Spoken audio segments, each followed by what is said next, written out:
Hey YouTube, what's up? This is Wolf Airsoft Gaming, and this is the first episode of Airsoft Upgrades. Now this episode is basically just a brief overview of the internals of a AEG, and for this example we're going to use an Elite Force M4A1, the most standard airsoft gun there is. So basically there's going to be a brief overview of the parts, their function, how they work, and that's about it, so let's get started. So I'm going to be starting at the front of the gun and going back.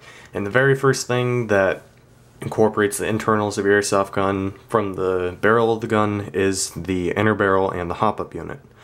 Basically, the function of this is the inner barrel's job is to deliver the BB out of the barrel, and the HopUp unit is to put a curve on the BB, making it a longer trajectory. That's how BBs get as far as they do. Without the HopUp unit, you're only going to be able to shoot about 50 feet on a good day.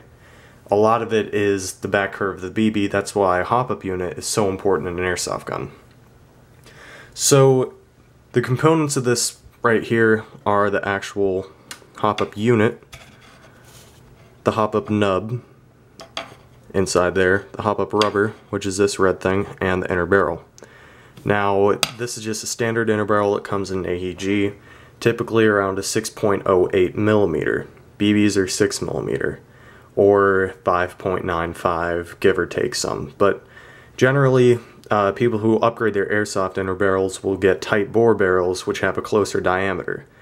They go from 6.08 or 9, which is the usual standard, to 6.01 and 6.03 are the two most common. So that's a diagram of a HopUp unit cut in half. It all starts at the very bottom where the BBs are fed through the magazine and propelled through the HopUp chamber by air created by the gearbox. The HopUp nub, which is underneath the arm, puts backspin on the BB, creating the long trajectory of airsoft BBs. The heavier weight of the BB, the more FPS is needed to go to push the BB out of the barrel, but also has less effect on the wind the heavier gram BB it is. Compared to a .12 BB being shot, not only will it damage your gun and magazine, it has horrible trajectory because it doesn't have enough mass to create a steady and constant trajectory.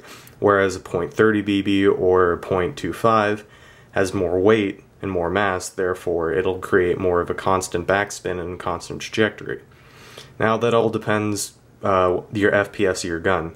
If you're using something around 300, .2s are going to be the BB that you should use, but if you have a Polar Star or you're able to adjust the BB upwards of 500 feet per second, .4s are highly recommended because they have less swaying movement and they do hurt more the more grams they are, obviously, but the main effect of it is that it gives a longer, tighter groupings and a longer range.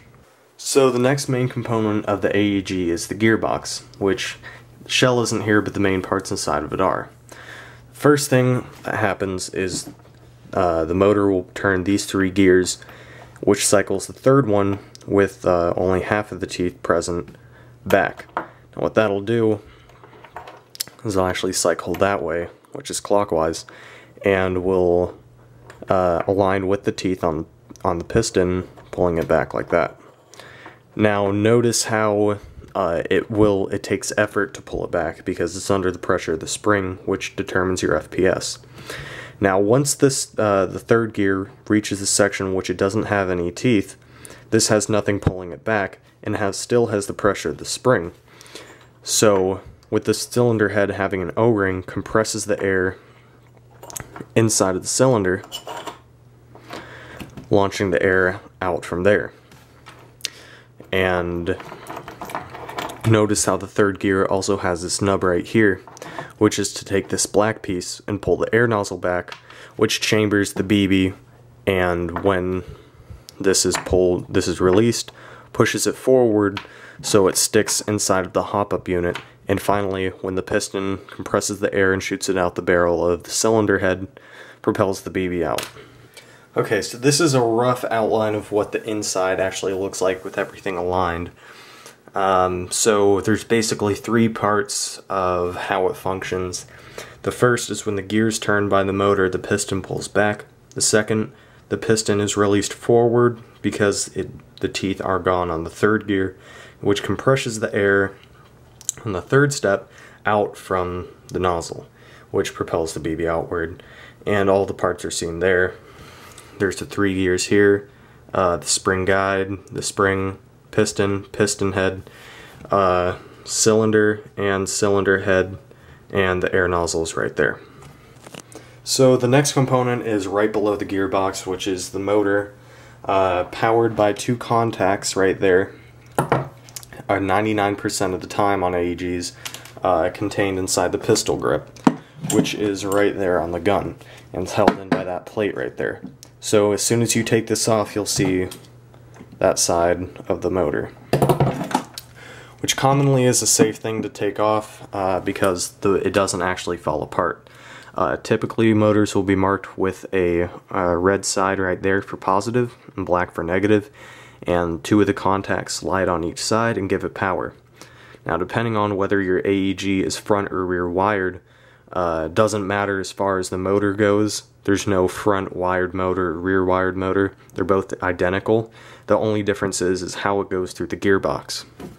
So the last component of the airsoft gun is the battery. Now depending on what kind of gun you have, the battery can be in the front or in the back, or if you have a gas blowback, you don't even have a battery. In AEGs, the main purpose is to supply power to the motor that spins the gears, that pulls the piston back, which compresses the air and pushes the BBs out the barrel. There's lots of different kind of batteries, and there's 2 major types. There's nickel battery and there's the new li-poly batteries. Both have their advantages and disadvantages. Personally, I use li-poly batteries because in my opinion they're more reliable. They're cheaper and they're a lot smaller, which can give you more battery and less space. The types of voltage of batteries, starting from lowest to highest, are 7.4, 8.4, 9.6, and 11.1. Now there are some batteries that go up to 14 volts, etc., but they can highly damage your gun, and an 11.1 can greatly outseed a normal nickel battery that's per se 18 volts. Now, the characteristics of a 7.4 li-poly are just about identical to a 9.6 standard battery. The only difference is that li-polys take a special charger and they're more power efficient. Generally, they're smaller with higher milliamps. Now, milliamps on batteries describe how long they can last. Per se, if I had a 9.4 that had 2200 milliamps and a 9.6, the same volt battery that had a 1100 milliamp, this one that's 2200 is going to stay at 9.6 volts for a longer duration of time and is going to last longer than the one that has lower milliamp. Battery connectors on Airsoft, there's a few different types. You have Dean's, there's Tayama connectors, forgive me if I pronounce it wrong. There's small and large type. Most common is small type, and there's really no differences. You can always cut the wires, the ending off your battery, which be extremely careful. It is highly dangerous, and rewire it with a different connector. So the easiest thing to do is get an adapter. But that just about sums it up for batteries. So that about covers everything about the internals of an AEG. This is just a brief overview as the first episode in the series, and the next episode will cover the HopUp Unit and inner barrel, everything about that and how they function, and some recommendations of upgrades and whatnot.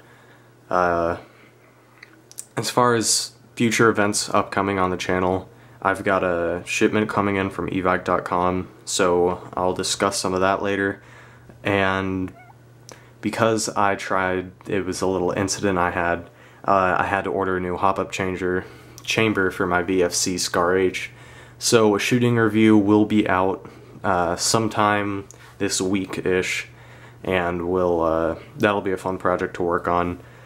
If you guys have any requests for specific videos or anything like that, make sure to message me or drop a comment down below. And thank you for all of your support, and I'll be posting more videos shortly up on the channel.